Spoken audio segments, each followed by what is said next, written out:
Year. It's been a good minute since I've come on here to make a video.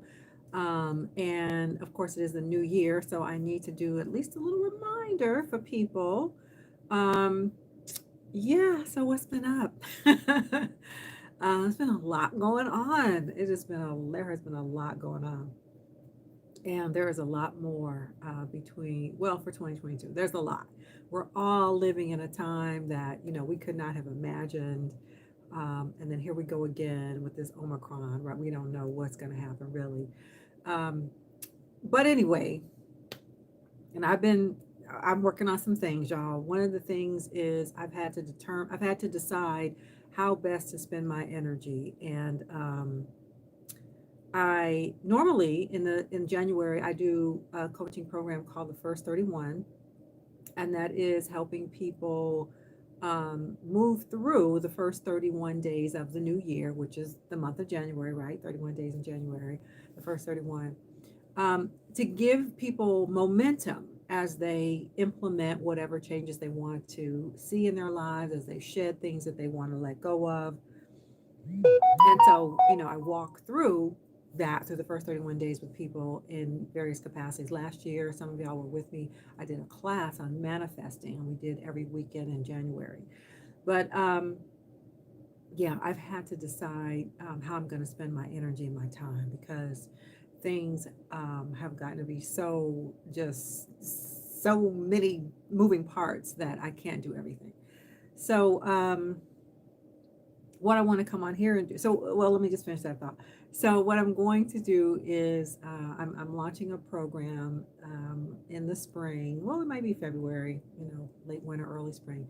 And it is for Black women at midlife. And it is a program designed to help Black women let go of the idea of the strong Black woman, Black women here to save everybody and sacrificing our own selves. No, no, no.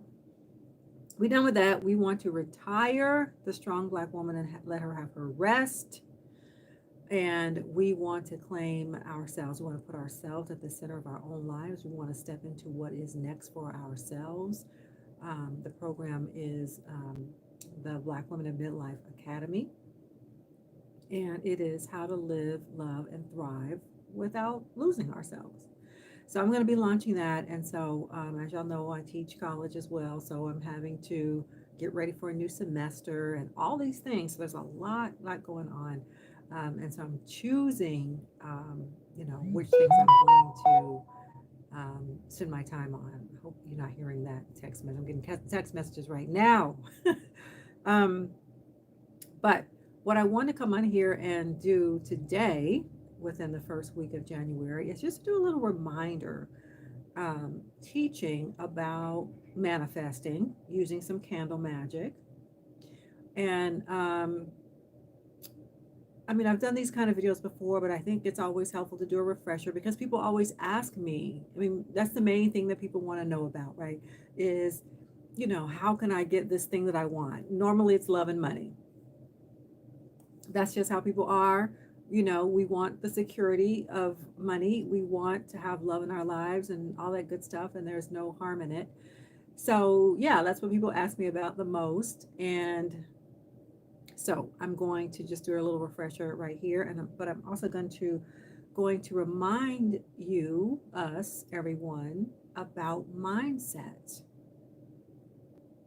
because you can't manifest. Well, you can't fool Mother Nature. You can't buck your current, as Abraham Hicks would say, right? You can't attract something that you're not the vibrational equivalent of. Let me say that again. You cannot attract something that you're not the vibrational equivalent of. So you've got to get yourself into a space where you believe that you deserve to have the things that you want. Because a lot of times we're carrying baggage that says, well, I want this, but I don't think I can have it. I want this, but I don't have enough money to buy it. I want this, but nobody will hire me for that. I want this type of person, but that type of person is never going to love me back. So at the same time that we're stating our intentions, we're also sabotaging ourselves. And so one of the things to do to really wake up is to be mindful of how you speak to yourself. Be mindful of what comes out of your mouth or what rolls through your head, even as you're stating what it is you want. Do you believe it's for you? Do you believe that you can have it? So it's why I always say, don't say, I'm going to manifest $1 million when you have like $100 in the bank, because you're not the vibrational equivalent of that at this time, right? No shame. It's just not at this time. Okay.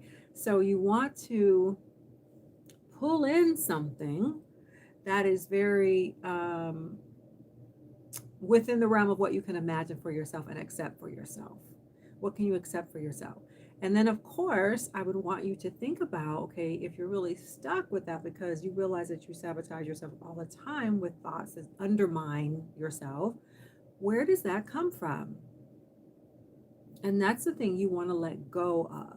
If you were, in experiencing various kinds of trauma in your childhood or in earlier relationships, that can fracture you in ways. And so you don't think that you're worth it, right?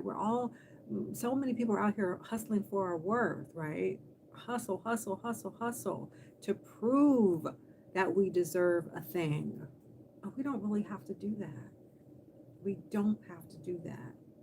So monitor your thoughts, right? It's the most basic but also important teaching that I can give you, because all is consciousness. All is actually consciousness. And so you can only really attract that which you are the vibrational equivalent of. Using candles and whatever else I've got here, right, will not help you if you don't have a strong enough intention. And you can't have a strong enough intention if you don't believe that the thing is for you. So you've got to get to where you believe the thing is for you. You've got to have enough self-esteem, self-worth, self-confidence to understand that, yes, you are worth it. You deserve it. Not because you've, climbed the highest mountain in the world, not because you've done this, you've exerted yourself in some extraordinary way, but because you are here and you have consciousness and you can claim it. Okay, so I've given you that. And so let me just go through this ritual with y'all. Again, it's the first week of January 2022. And so take this opportunity, right, to perform a ritual. Maybe you already did New Year's Eve into New Year's Day. I was traveling, so I really didn't have a chance to do it on New Year's Day as I otherwise might have. But, it really doesn't matter when. But let's just take the opportunity of the fresh wind or the new page, turning a new page and saying, okay, I'm going to take this opportunity of a new year and I'm going to declare some things for myself. Okay, so what do we need in terms of our candle magic? So here's some candles. Now, here's a Palo Santo stick. I haven't lit this one yet, but this is a good cleanser, right? As opposed to using sage, this is Palo Santo. It's a sweet wood, so it's not so harsh as white sage, right? You light that sage and you may set off all the fire alarms in your house. So this Palo Santo is much nicer, easier on the senses, kind of smells like a sweet incense. And kind of goes along with using a white candle because you want to invite in your ancestors, right? Your ancestral team to help you in manifesting what it is that you want, right? So you need Palo Santo, do a cleanse, light it, do a cleanse. I mean, if you want to use sage, you can, but keep in mind that it is it's an extreme cleanser. It's like using bleach, so you want to be careful with that. If you've moved and you're in a new space, yeah, bleach is good. White sage is good. But a lot of times Palo Santo is quite sufficient. So you want a white candle, and it could be a tea light. I have this beautiful one that a friend of mine gave me. Ooh, I have to drop some crystals out of it. I haven't lit it. I might not light it actually for a while. But you want to have a white candle because it is your working candle. And as I said, it also invites in your ancestors. A white candle can invite in, and then actually verbally invite them in. And so this is just a quick, basic ritual for New Year where you're bringing in opportunity for yourself. So you've got the white candle going already, right? And then you want to open your doorways. So you want orange candles. These are door openers, road openers. So wherever you can find some orange candles, of course, you can get everything on Amazon, right? But if you live in a space where you can go to a botanica, do that and support a small business. So you have your orange candles next. So your white candle's already going. Invited in your ancestors.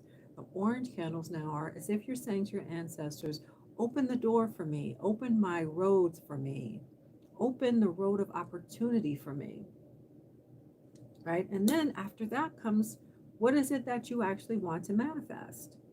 So for, like I said, most people want love or money, right? So for money or all things abundance, green, right?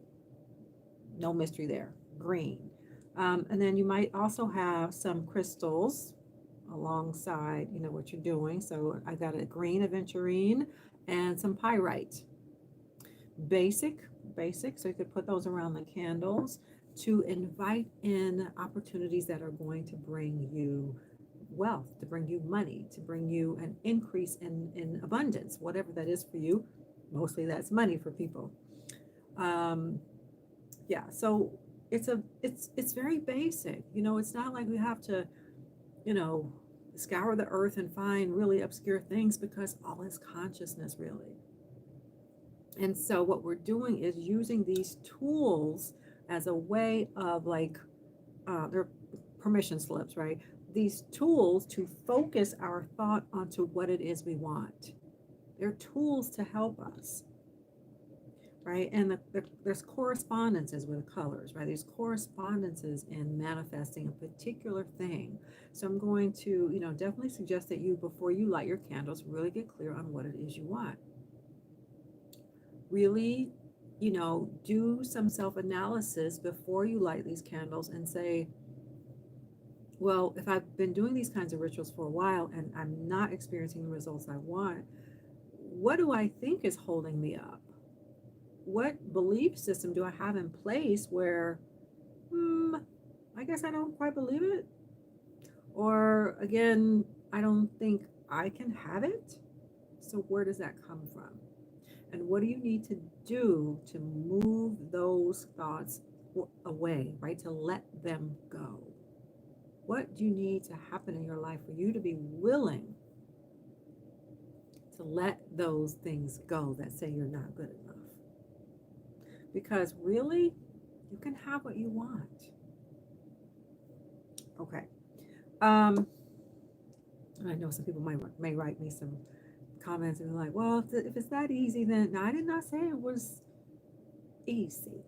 It's simple because we're just lighting candles, right? And we're using, the element of fire and air.